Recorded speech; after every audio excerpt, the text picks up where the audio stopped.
In today's video, we'll understand the concept of circles. Now, geometry very often is considered a little difficult part of mathematics, but we will make it simpler by dividing the chapter in some parts.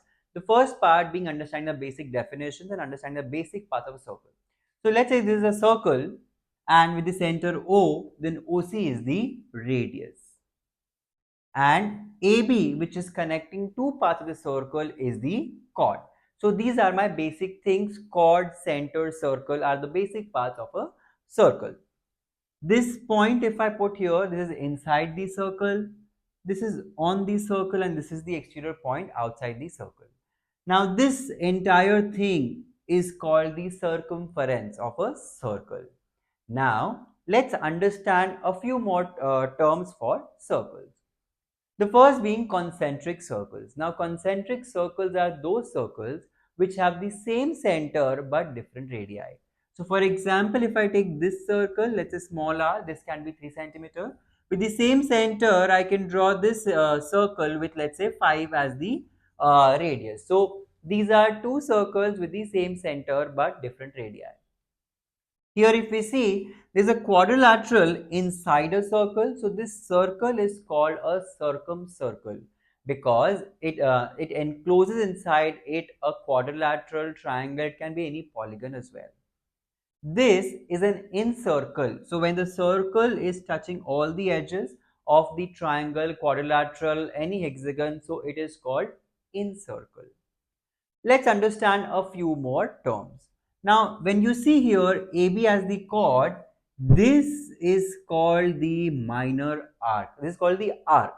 Now, when the arc is less than 180 degrees, so if you see here, this angle is 180. So, whatever is below this is your minor. So, here this AB is called the minor arc. Now, let's just join this OA and OB. For now, I am removing this OC. So, this OAB is forming a triangle. But if I see this entire part, this is called the sector of the circle. Now, again, as I said, when the angle is less than 180, it will be minor. So, because my angle here is less than 180, so it is your minor sector. The remaining part of the circle is your major sector. The last part is the segment.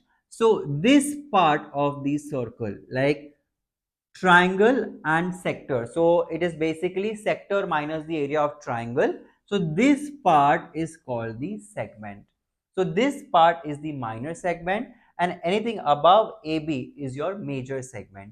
So, in case you want to find out the major segment area, so what you do is you find out the minor segment by subtracting these the sector and the triangle, and then you get the minor segment. From this minor segment, you can get the major segment if you subtract the area of minor segment from the circle. So that way you get the major segment. But areas are not required for this chapter. So yeah, for now just understand the concept. This is the minor segment. This entire thing is major segment. This is the minor sector. This entire thing is major sector. This is the minor arc. Remaining part is the major arc. Now let us understand a few theorems of circles. A straight line drawn from the center of a circle to bisect a chord is at right angles to the chord. Now this is a very important theorem. So let us understand with the help of a diagram. So let's say if I have a circle and O is the center and AB is the chord. Now my theorem says a straight line drawn from the center to the circle to bisect a chord, which means if from O we have something that bisects AB, that means if OP bisects AB, that is AB is equal to PB, then OP is perpendicular to AB. I repeat, if AB is the chord, O is the center. Now from center, if there is OP which is dividing AB into equal parts, then this OP is perpendicular to AB. Now we have a converse of it also, which says the perpendicular to a chord from the center of a circle bisects the chord. Now in previous case, we had assumed the given thing was AP is equal to PB. And we concluded if that is the case, then OP is perpendicular. Now in the converse part, it is exactly opposite. It says if OP is perpendicular to AB, then AP is equal to PB, or P becomes the midpoint of AB. That is our theorem 1 and 2. The first one and the converse of it. The second one being equal chords of a circle are equidistant from the center, which means if I have a circle with center O, and AB and CD are two chords. Now it says equal chords. Now it is given that AB is equal to CD. Now if AB is equal to CD, now when we talk about distance, we always talk about perpendicular distance. So if AB is equal to CD, then OM is equal to ON.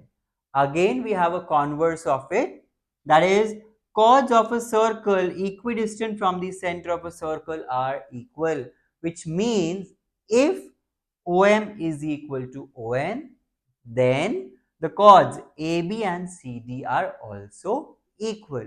So these are the four theorems that you should know, and they will help you to solve questions that is based on the chapter circles.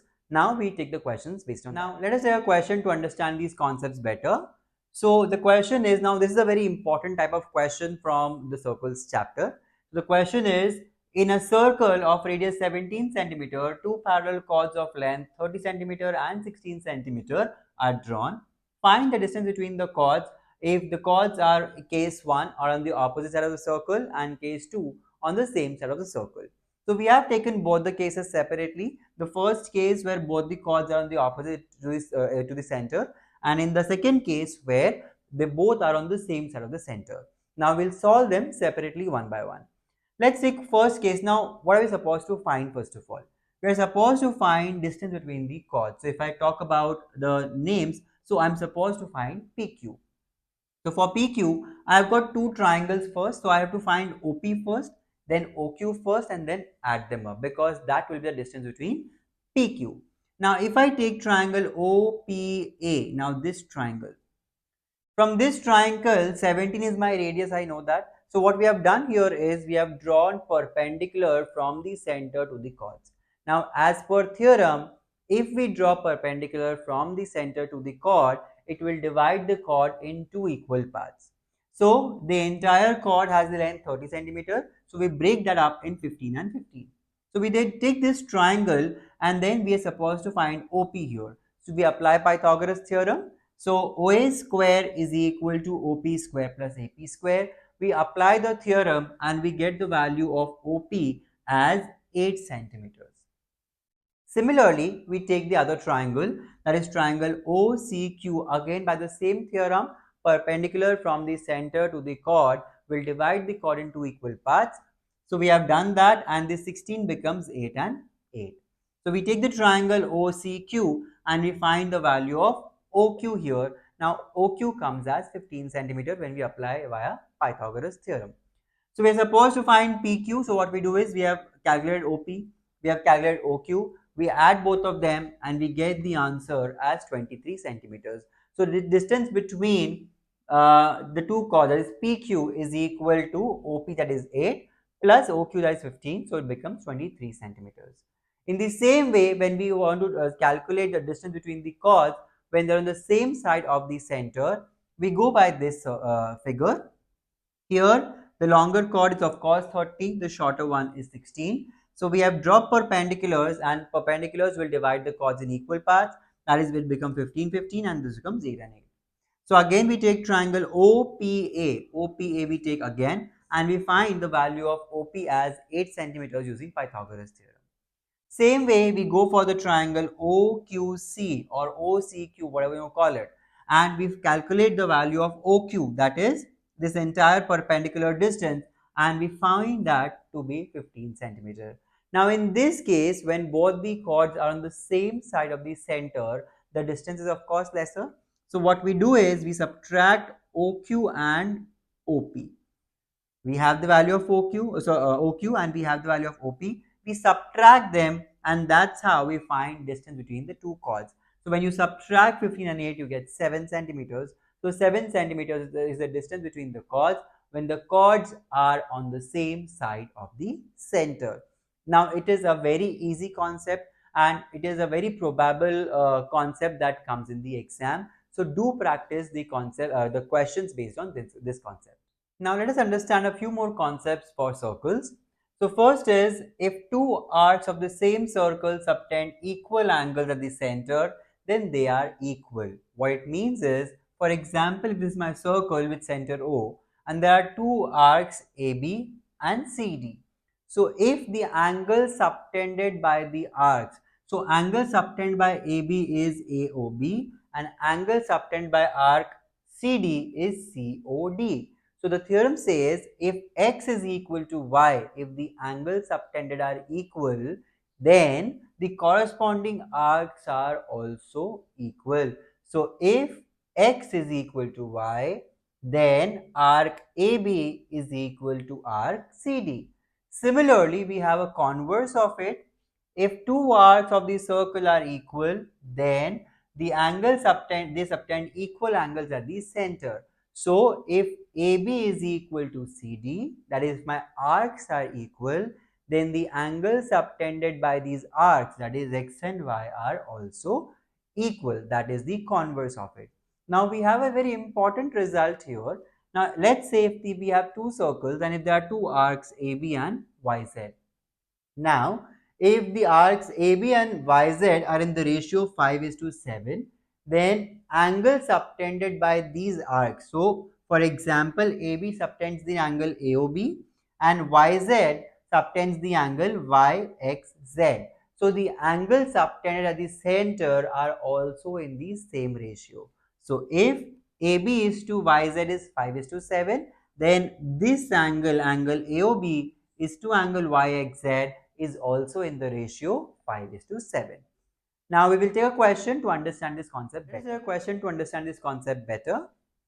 In the given figure, AB is the side of a regular hexagon. So hexagon is a six-sided figure, six-sided polygon. And AC is the side of a regular eight-sided polygon. When the word regular is used, it means regular means all the sides are equal. So AB is the side of a regular hexagon and AC is the side of a regular octagon or a eight-sided polygon. Find the angle of angle AOB, angle AOC, angle BOC and angle OBC. So we'll solve everything one by one. But before going for that, let's understand a concept, that is every subtended angle for a polygon is equal to 360 by n. So if it's a regular polygon, that means if the polygon has all sides are equal, then the angle subtended by the side at the center will be equal to 360 by n, where n is the number of sides. So in case of AB, because it's a hexagon, so it is 360 by 6. So angle AOB is equal to 60 degrees. Similarly, AC is an octagon or an eight-sided polygon, so it will be 360 by 8, which is equal to 45 degrees. The third part is angle BOC. Now angle BOC. Angle BOC will be equal to angle AOB plus angle AOC. So we just add both of them and we get angle 105. This question looks difficult, but when you solve them step by step, it becomes very easy. So the last part, I'm supposed to find angle OBC. So what we do is, we just join this BC and we get a triangle OBC. Now remember, OB and OC both are radii, so radii is of course equal. So we know that angles opposite to equal sides are equal, which makes angle OBC is equal to angle BCO. For simplicity, I have marked both of them as X.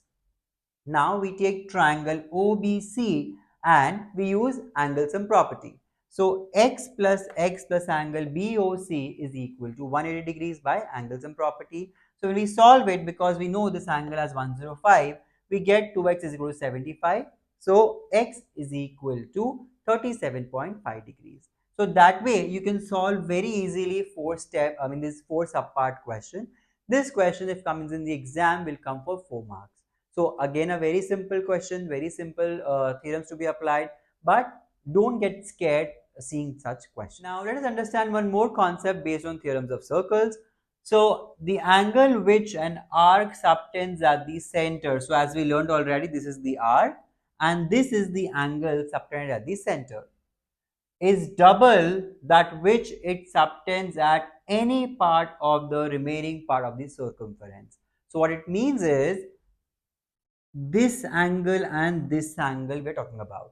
So this is the angle subtended at the center by the R, and this is the angle at any part of the remaining part of the circumference. So if this angle is theta, this will be twice of theta. If this is x, this will be twice of x. Similarly, based on the same theorem, we can conclude that angle subtended in a semicircle is 90 degrees. Now see, when AB is the chord, AB is the diameter, I mean AB is the chord which is passing from the center, so AB is the diameter. This angle is 180. So now if this angle is 180, this will be half of 180, this is 90. So angle subtended in a semicircle is always 90 degrees. In the same way, if my angle is on this side, here. So I will consider this, for example, if this is theta, this will be 2 theta. The reflex angle, we call it reflex angle. So this will be twice of what this angle is. We will take a question to understand this concept better. Now let us take a question to understand this concept better. So here we have a given figure here and we are supposed to find the value of x. So now we are given that angle ACB is 50 degrees. So we've just learned the concept that whatever this angle is in the center will be twice of it. So angle AOB becomes 100 degrees. Now in triangle OAB, OA is equal to OB because both of them are radii. So angles opposite to equal sides are equal. So this also becomes x.